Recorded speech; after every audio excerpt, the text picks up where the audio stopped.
Hello, ndabashuje. Ngewe ngiye gusubiramo isomo twize ryerekeranye n'amasaha.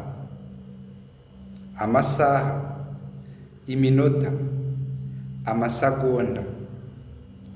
Dutangire saa sita.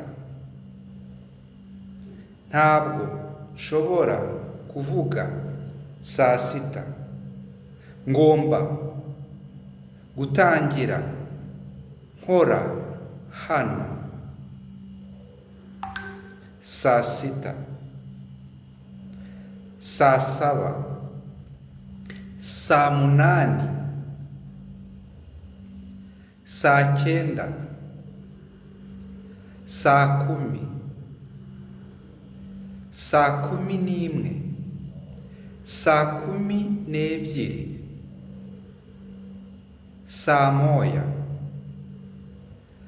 za mu gitondo cyangwa za nijoro. Saa moya, saa mbiri, saa tatu, saa yine, saa yine, saa tanu, saa sita, za nijoro cyangwa za kumanywa. Saa sita. Urugero: ubu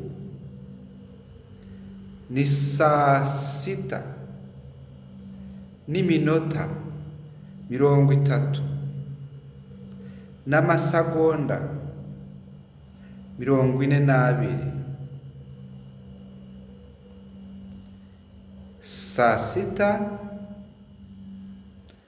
n'iminota 30 cyangwa saa sita n'igice. Saa sita n'igice ni kimwe. Urundi rugero: saa kumi n'ebyiri n'iminota 30 cyangwa saa kumi n'ebyiri n'igice ni kimwe. Mwakoze gukurikira video yanjye.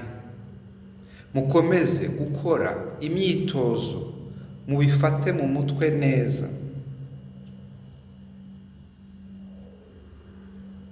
Nimukomeza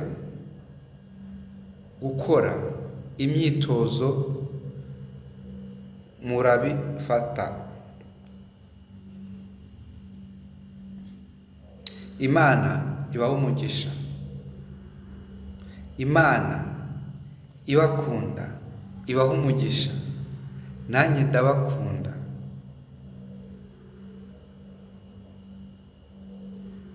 Mukomeze kwiga.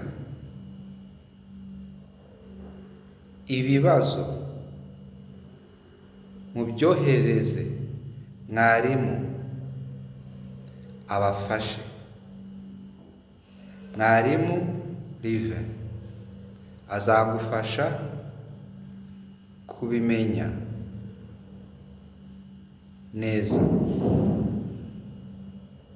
Murakoze.